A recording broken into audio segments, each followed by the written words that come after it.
welcome to the newsroom. Breaking this hour. In a bid to salvage his government, French Prime Minister Sébastien Lecornu has proposed suspending the controversial 2023 pension reform, one of President Macron's flagship policies. The reform, which gradually increases the retirement age from 62 to 64, has faced widespread opposition, leading to massive protests and forcing Lecornu to seek a compromise with leftist lawmakers.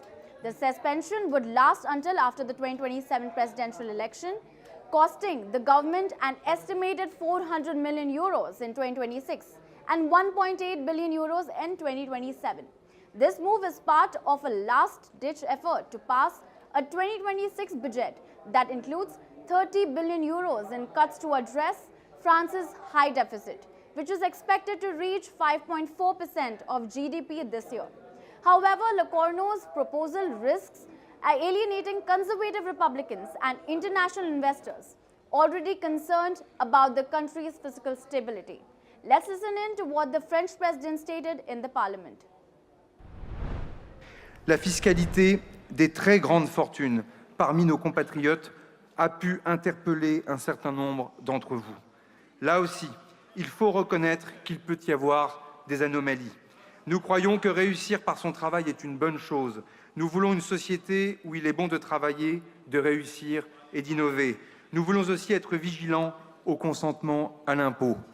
Mesdames et messieurs les députés, encadrer l'optimisation fiscale, en particulier celle qui passe par les holdings, est une première réponse.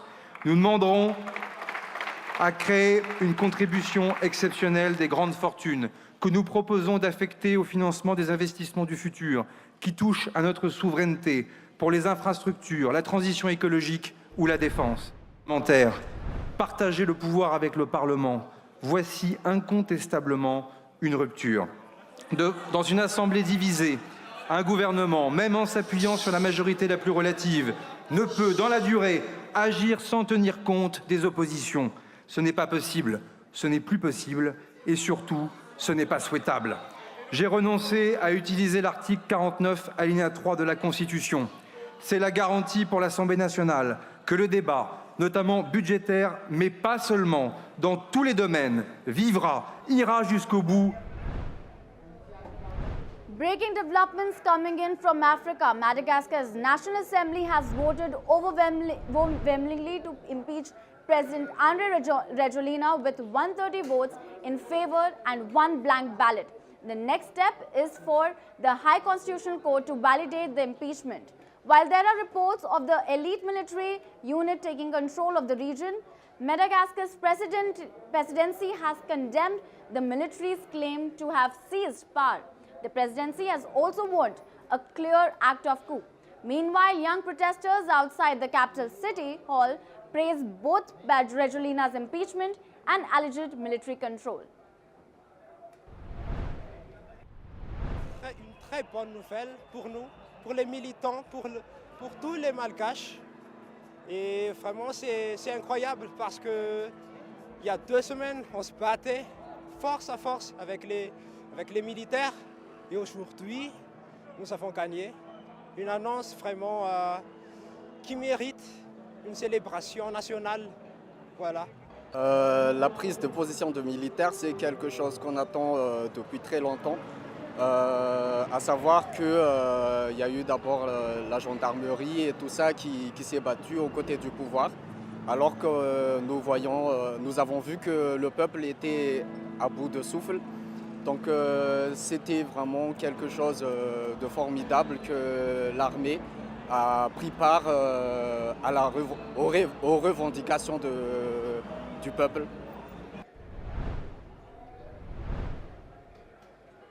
Moving on to Bangladesh, at least 16 people have been killed in a massive fire at a garment factory in Dhaka in Bangladesh. The officials have said that the death toll is likely to rise as rescue operations continue. The blaze started on the 3rd floor of a 7-story building in the city's Mirpur area before spreading rapidly to the warehouse. The warehouse reportedly stored bleaching powder, plastic, and hydrogen peroxide. Fire officials have said that the cause of the fire is still unknown and authorities are searching for the factory owners who are yet to be identified. Meanwhile, relatives search for the missing. Listen in. আমি রেস্টুরেন্টে এসেছিলাম আমার personal একটা কাজের জন্য। পরবর্তীতে হুট করে একটা বিকট শব্দ শুনি দেখতে পাই, যেটা আমার ক্যামেরা আমি বন্ধ করেছি। শব্দ শুনে দেখতে পাই যে এখানে ধোঁয়া উঠছে। ধোঁয়ার পরে বিকট একটা শব্দ হয়ে আগুনে ভরে গেছে এবং ওখানে যারা ছিল তারা সবাই দৌড়াদৌড়ি করে বের হচ্ছিল। আমি দৌড়ে দিয়ে নেমে মানে তাৎক্ষণিক সবাই কি করবে বুঝতে পারতেছিল না। আমি ফায়ার সার্ভিসকে ফোন দিয়ে, এখানে আরো অনেক ভাইরা ছিল, ফায়ার সার্ভিসে উল্টো পাশে আগুনটা লাগছে। আগুনটা লাগার পরে যে ওই যেটাই লাগছে ওই রাত্রে যে আমার ভাইয়ের ওই গার্মেন্টসে লাগছে। লাগার পরে ওরা আর বের হইতে পারে না, এখন পর্যন্ত বের হইতে পারে নাই। আর কিছু মানুষ তারা জানলা ভাঙা বের হয়ে গেছে। আর যারা বের হয়েছে তাদের একজনের সামনে দেখা হয়েছে, সে বলছে যে রবিনরে আমরা ভিতরে দেখছি কিন্তু বাইরেই তারে নেই, এটা কইছে। News updates coming in from Pakistan, as Pakistan is set to sign a preliminary deal this week with the International Monetary Fund on the review of its loan program, which is critical for unlocking another $1.24 billion in funding. The IMF mission recently left Pakistan without signing the staff-level agreement, but ongoing discussions between Pakistan's finance ministry and the IMF have been constructive.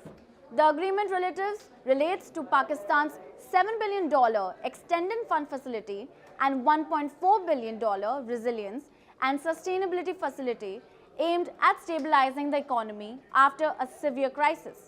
Let's in fact listen in to what the IMF chief economist had to say. In April, the US shook global trade norms by announcing sweeping tariffs. Our April report offered a range of estimates for the resulting growth downgrade, from modest to significant. 6 months on, where are we? The good news is that the growth downgrade is at the modest end of the range, with growth projected at 3.2% this year and 3.1% next year, while inflation has increased modestly and is proving more persistent. Now, what explains this modest impact? First and foremost, the tariff shock itself is smaller than initially feared, with many trade deals and exemptions. Pakistan also plans to launch its first green panda bond in Chinese yuan before year-end and return to international markets with a bond sale of at least $1 billion next year. Additionally, the government is pushing for privatization of key state assets, including 3 power distribution companies and Pakistan International Airlines, hoping to attract qualified bidders. These efforts are part of Pakistan's broader economic forum, reform and fiscal stabilization agenda.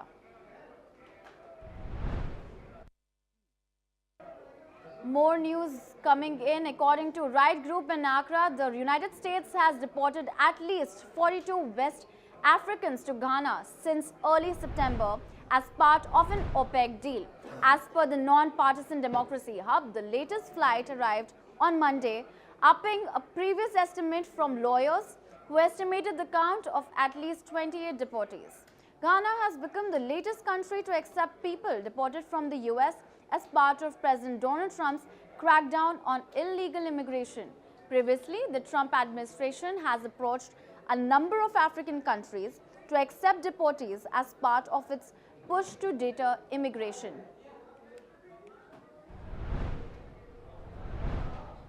More news updates from US. The US Department of Homeland Security has confirmed that Coast Guard personnel will continue to receive their paychecks despite the ongoing political shutdown in Washington. Homeland Security Secretary Kristi Noem announced that the department, under President Donald Trump direction, found an innovative solution to ensure payment go out on time. Noem accused Democrats of playing politics with military pay while praising the Coast Guard for defending US maritime borders and curbing narcotics trafficking and illegal immigration. She also credited President Donald Trump's recently passed bill as one big beautiful bill for securing funds to protect service members' pay amid a tense budget standoff, a move framed by the administration as proof of its commitment to national security and military readiness.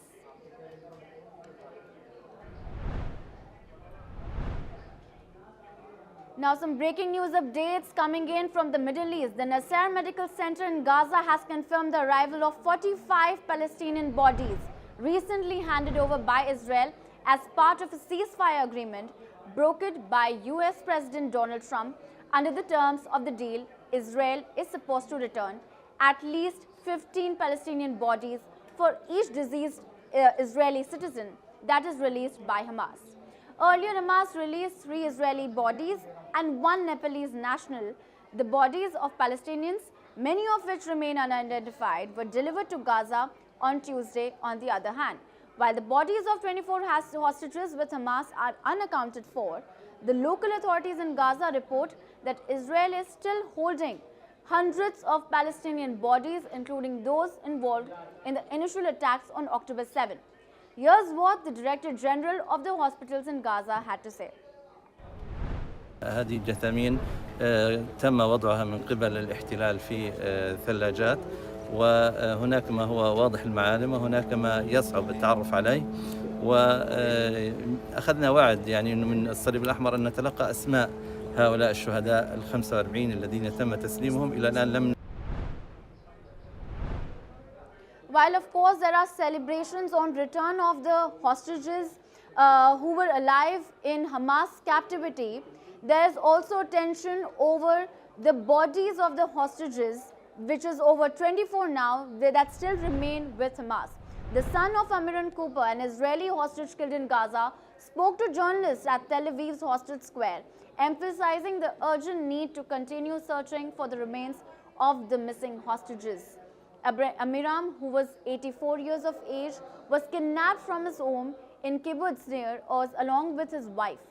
Nurit, while Nurit was released in October 2023, Amiram died in captivity in June 2024. This is what the son of the slain hostage had to say. As I said, the odds were not in our favor. I think if you talked to me a week ago, everybody was quite deflated and frustrated, and all of a sudden, we are here in a much better situation. So we have to keep going. We have to remind ourselves of our loved one and what they would have expecting us to do. And yes, it's difficult. And you know, we had the roller coaster on the up yesterday, and now we're on the down. We need to regather and continue strongly. You know, we pretty much have no choice. Of course, we need to continue. We need to assess the situation. It's different now. Also, the war is at least currently not raging. So we're in a different situation.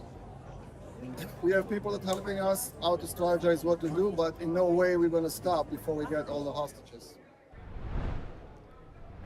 To tell our viewers, the Gaza ceasefire deal promises the return of the bodies of slain 24 hostages still held by Palestinian terrorists.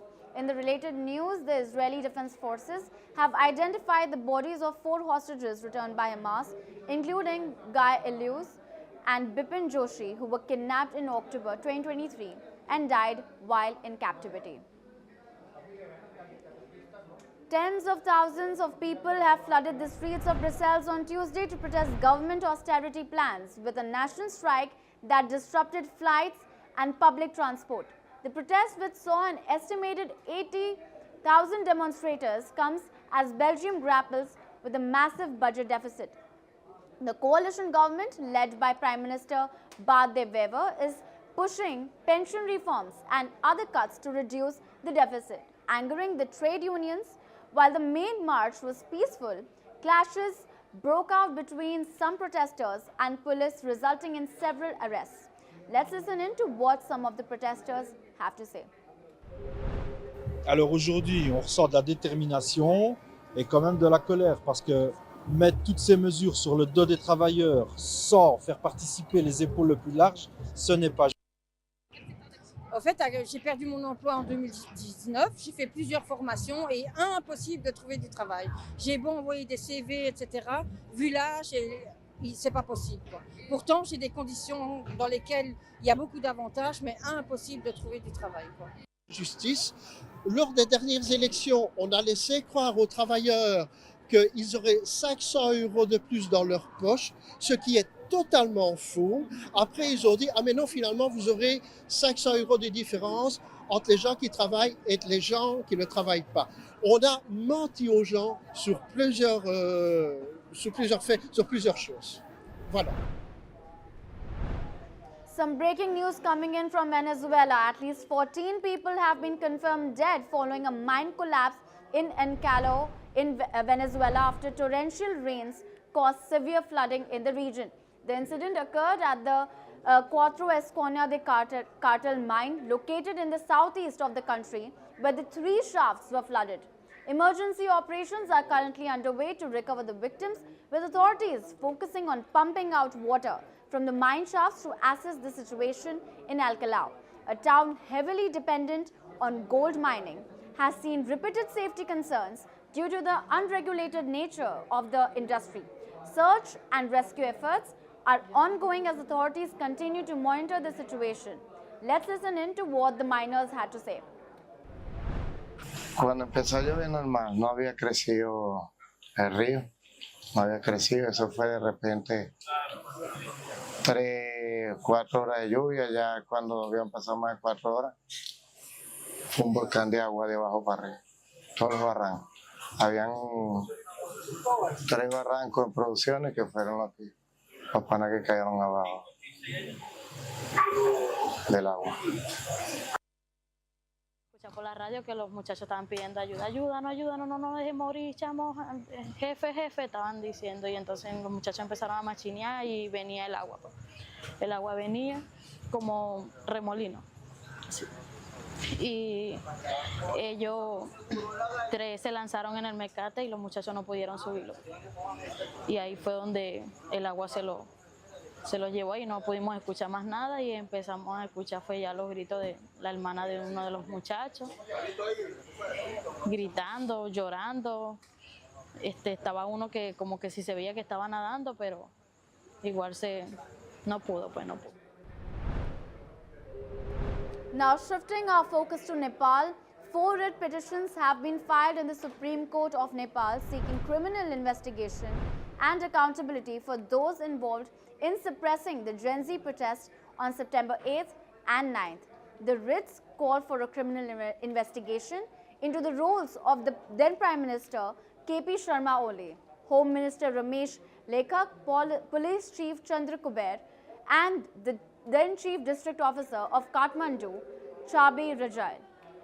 Additionally, the petitions request the disclosure and annulment of any government or ministerial decisions that obstructed proper investigation or action.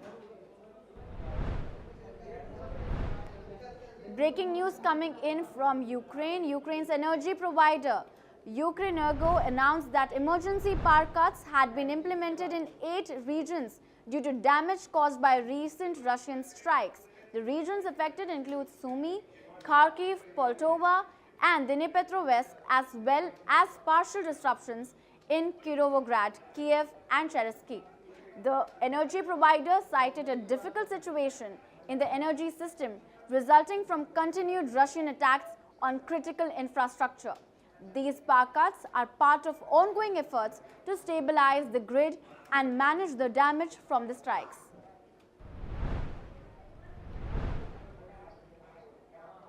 Airbus A320 all-time deliveries top Boeing 737 for the first time. According to recent figures released today, for the first time in aviation history, the Airbus A320 has surpassed the Boeing 737, and while Boeing delivered 40 737 MAX planes in September, bringing the total number of 737s delivered since its 1968 debut to 12,254 Airbuses. A320 surpassed this milestone with 12,257 deliveries by the end of September.